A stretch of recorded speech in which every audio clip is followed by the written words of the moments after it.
Hello dear soulmate, you're welcome back to my channel. My name is Esther, and in this tutorial we're going to be learning how to make a hip and board pad.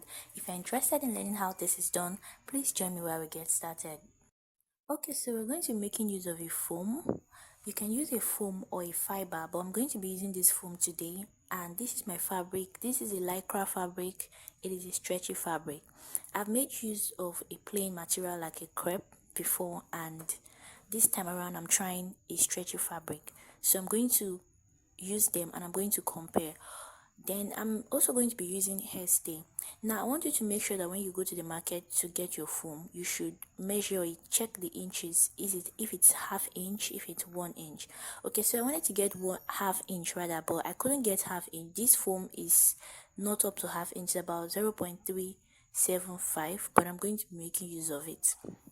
So this is my already drafted pattern. In my tutorial, my last tutorial, I dropped a basic bodice pattern on how to make trouser or pants, so you can watch it. I'm going to leave the link in my description box. You can watch it and then go about making this. So now I'm going to be working with a hip measurement of 40 inches, but my hip measurement is actually 38 inches, but I'm going to be making use of 40 inches. That is how much I want to expand the hip. I want to advance it to that amount. So look at my pattern. This is a pattern that is measured from my waist to my knee, but I'm coming up by 4.5 inches from that knee measurement, which is at the hem. I'm going to mark 4.5 inches and I'm just going to fold it like this.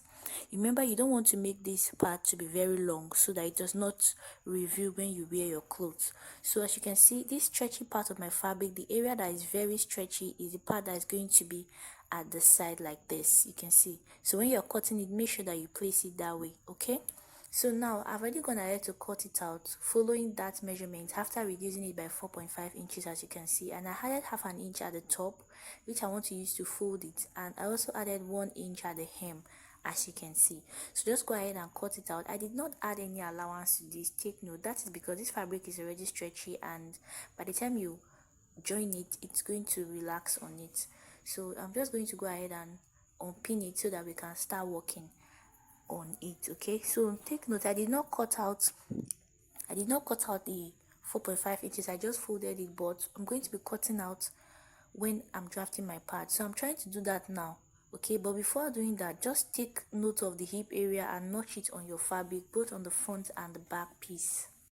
Okay, so now I'm going to be drafting the parts on, and from that part where I have my 4.5 inches above the knee, I'm going to mark 1.5 inches. Okay, so when you mark 1.5 inches, just draw a straight line. That would be the hemline of this part we are making. Remember that you do not want the part to be at the end entirely, because it has to relax where you don't want it to go to the end entirely. So that's why I'm coming up by 1.5 inches. So from the side of the hip, I'm going to mark 5 inches or 5.5 or even 6. So just what you need to do is just measure what you have on your waist divided by 2, or your bust part measurement, and mark it from the center front like this.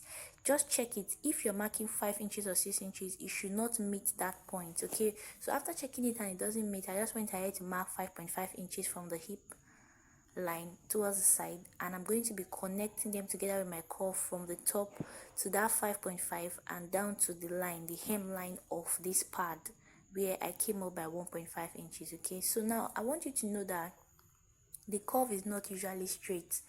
There is no perfect or specific way of curving it.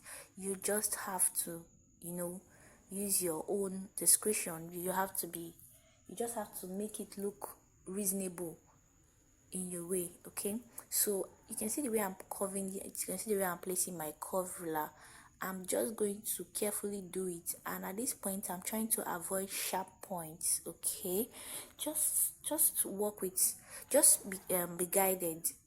Just make sure you make it look smooth and curvy, not something that is pointy. Okay, so that it doesn't become obvious by the time you make the dress. So you can see the way I've done it, and at this point I'm labeling it up, down, center front, center back. I'm just going to indicate this arrow here to show that that's the center front. So after doing this, I'm actually done with the front piece. I'm going to work on the back piece now. So just like I did for the front piece, I'm going to work on the back piece, but for this back piece there's something called your underball under bum measurement, which is your waist to where your bum ends at under your bum. So after marking 1.5 inches above that line, which I said I'll be using for the pad, I'm going to take note of that under bum measurement. And when I measured it from my back, mine is giving me 13 inches. Some people have 13.5, some have 14. You have to measure it to be sure. So I'm marking 13 inches from the waist and I'm drawing it with a straight line. That is going to give me a guide to where the under bum measurement will be. Now you want to make sure that your pad does not reach that point fully, because you cannot have your pad coming towards that area. It's not going to look good. You are only padding your bum, okay?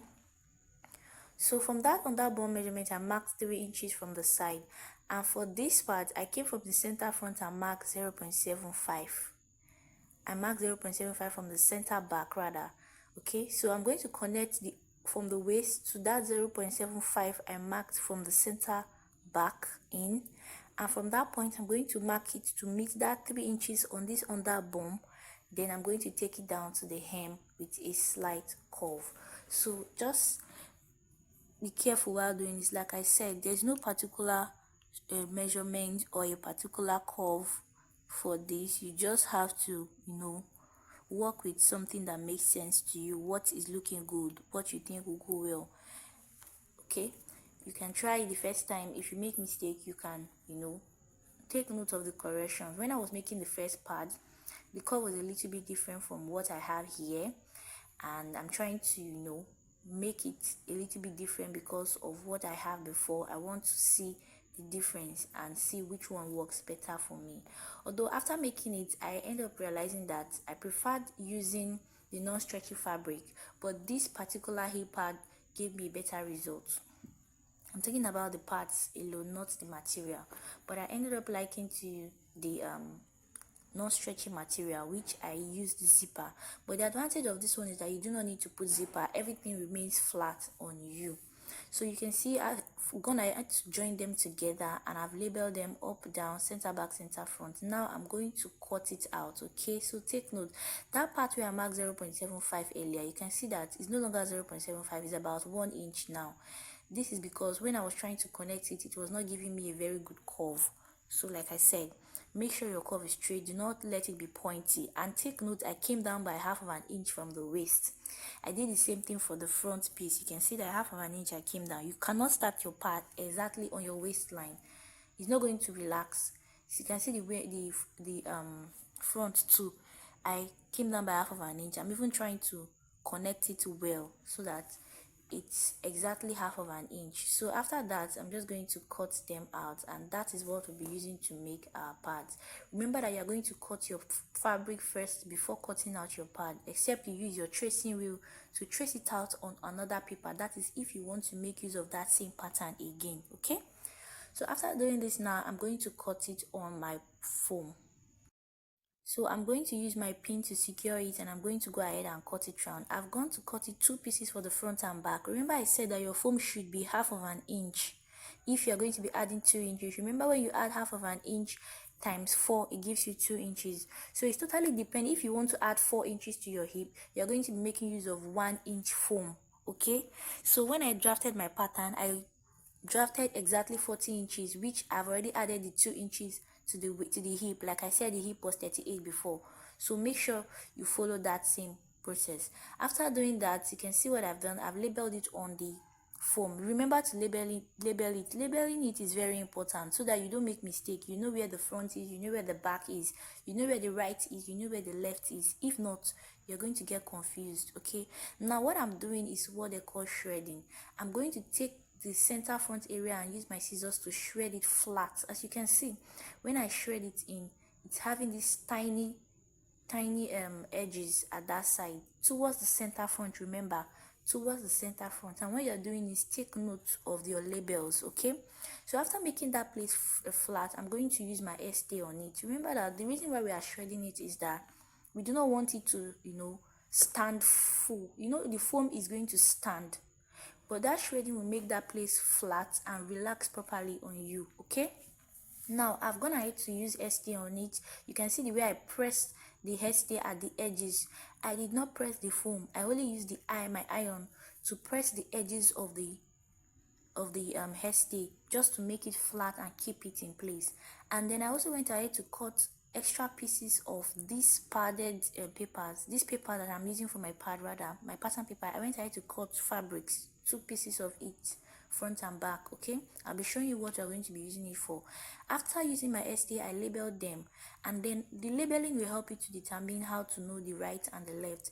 Placing the hip area together will help you to determine it. So before we go ahead and join it, we are going to be using those fabric we cut out for it. We are going to place it on it, and we are going to be joining it together. Okay, this is just to help us cover it, because this particular hip pad is not going to be having a lining, and I don't want my hairstay that is white to be showing there. Okay, it is advisable to use white because of your labeling, so you can see it, not black hairstay. That's why. So it's just to help us cover it so that it will look neat at the end. So I'm marking the hip areas, joining them together so that it can align, and then I'm going to also go ahead and use my pin to secure it well from the center. So after doing that, I'll take it to my machine and I'm going to stitch it down there.